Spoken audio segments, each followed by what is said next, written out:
Mga kahuwan, panoorin ang video na ito upang alamin ang pinaka-latest na balita tungkol sa lagay ng panahon at bagyo update today.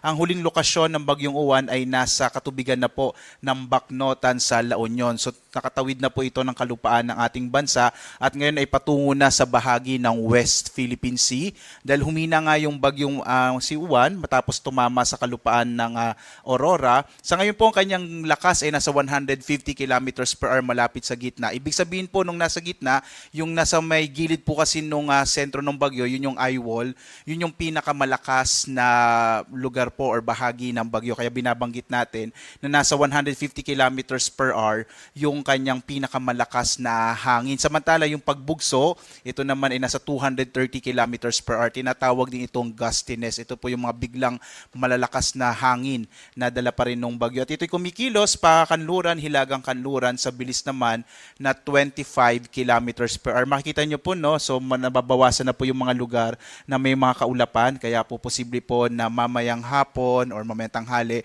ay mas mababawasan na yung mga pagbugso ng hangin, malalakas na mga ulan na dala nga ng Bagyong Uwan, lalo't palabas na po ito ng Philippine Area of Responsibility.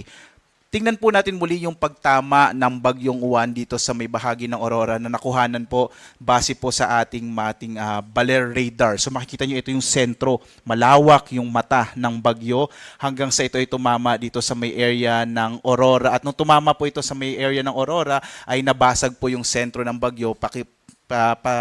Makikita po natin na bahagyang humina nga itong bagyo mula sa super typhoon category ay naging typhoon category na ito hanggang sa binaybay niya itong mga lugar po sa Northern Luzon hanggang lumabas na nga patungo sa West Philippine Sea dito po sa may area ng La Union.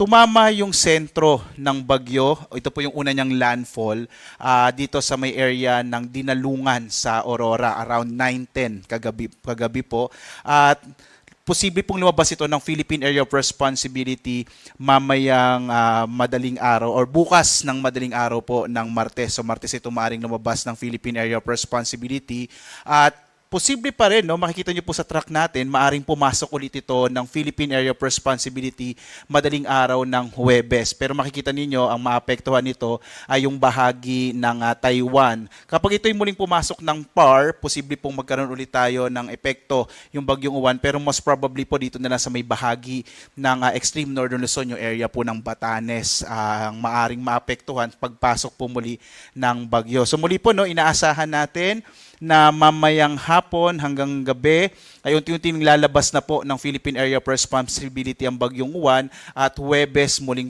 maaring pumasok ito ng PAR. Bandang Friday po ay maaring lumabas ulit ito ng Philippine Area of Responsibility at maging isang low pressure area na lamang pagdating ng araw ng Sabado. Sa ngayon po, no, nakataas naman ang signal number 4 dito po sa may western portion ng Nueva Vizcaya, southwestern portion ng Kalinga, western portion ng Mountain Province, southern portion ng Abra, western portion ng Ifugao, Benguet, central and southern portion ng Ilocos Sur, La Union, Pangasinan, hilagang bahagi ng Nueva Ecija, ng Tarlac at ng Zambales, mga northern part na po ito. Gayon din, signal number 3 naman sa southwestern portion ng mainland Cagayan, kanlurang bahagi ng Isabela, southern portion ng Apayao, nalalabing bahagi ng Kalinga, Ifugao, ng Abra, ng Mountain Province, ang buong lalawigan ng Quirino, southern portion ng Ilocos Norte, nalalabing bahagi ng Ilocos Sur, nalalabing bahagi ng Nueva Vizcaya, northern and central portion ng Aurora, western portion ng Bulacan, buong lalawigan ng Pampanga, nalalabing bahagi ng Tarlac, nalalabing bahagi ng Zambales, ang hilagang bahagi ng Bataan, ang nalalabing bahagi ng mainland Cagayan kasama yung Babuyan Islands ay nakataas naman po ang signal number 2. Signal number 2 din sa nalalabing bahagi ng Isabela, ng Apayao, ng Ilocos Norte, ng Aurora, ng nalalabing bahagi ng Bulacan, ng Bataan, ang Quezon kasama yung Polillo Islands at gayon din po dito sa Metro Manila, signal number 2 na lamang po yung nakataas na babala po na lakas ng hangin. Gayon din sa Rizal, Laguna, Cavite, Batangas, Marinduque, hilagang bahagi ng Oriental Mindoro, hilaga at gitnang bahagi ng Occidental Mindoro kasama itong Lubang Islands. Signal number 2 pa rin po sa Camarines Norte at northwestern portion ng Camarines Sur. Signal number 1 naman sa Batanes, hilagang bahagi ng Palawan kasama yung Cuyo at Cagayan Silio Islands, nalalabing bahagi ng Camarines Sur, Catanduanes, Albay, Sorsogon, Masbate kasama yung Burias at Ticao Islands, Romblon, nalalabing bahagi ng Oriental Mindoro, na Occidental Mindoro, western and central portion ng Northern Samar, northwestern portion ng Samar, at gayon din po dito sa Panay Islands, Iloilo, Capiz, Aklan, Antique kasama yung Kaluya Island. Inaasahan po natin sa mga susunod na update natin within the day ay unti-unti na pong bababa yung mga nakataas na babala natin na tropical cyclone wind signal, lalo't papalayo na nga yung bagyo. Pero asahan pa rin natin, posible po ngayong umaga, may mga pagbugso pa rin ng hangin, posible pa rin yung mga biglang mga malalakas na mga pag-ulan, lalo na sa may kanlurang bahagi po ng Luzon. Samantala, ngayong araw, kahit po yung mga lugar na wala pong nakataas na tropical cyclone wind signal, posible pa rin magkaroon ng mga pagbugso ng hangin. Dulot pa rin po yan ng bagyong Uwan. Malaking bahagi pa rin po ng Palawan, Visayas at ilang bahagi ng Mindanao. Bukas, inaasahan nga natin na lalabas po ng Philippine Area of Responsibility ang bagyong Uwan. Pero posible pa rin, kahit po wala na pong nakataas sa tropical cyclone wind signal, malaking bahagi pa rin ng Luzon, ay maaaring magkaroon ng mga pagbugso ng hangin kasi meron pa rin pong trough or yung mga kaulapan na dala ng bagyo. Pagdating ng Wednesday, araw ng Miyerkules, ay posibleng may mga pagbugso rin ng hangin sa Batanes at Babuyan Islands. Dahil inaasahan nga natin, muling papasok ng Philippine Area of Responsibility ang bagyong Uwan madaling araw po ng Huwebes. Narito po yung ating inaasahang mga paglakas ng mga dadalhin po nitong ulan kahit po palabas na yung bagyo. Mapapansin po natin nabawasan na po yung mga malalakas na mga pag-ulan na mararanasan ngayong araw.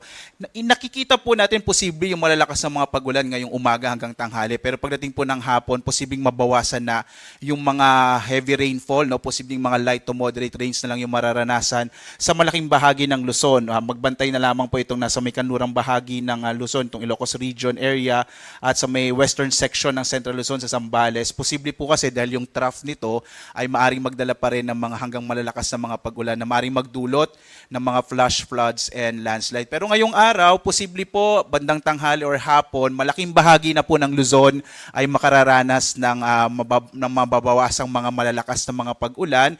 Bukas po araw ng Martes, posibleng mas maulap na kalangitan naman at mga mahina hanggang sa katamtamang pag-ulan ang mararanasan sa malaking bahagi ng Luzon sa paglabas nga yan ng bagyong Uwan ng Philippine Area of Responsibility bukas.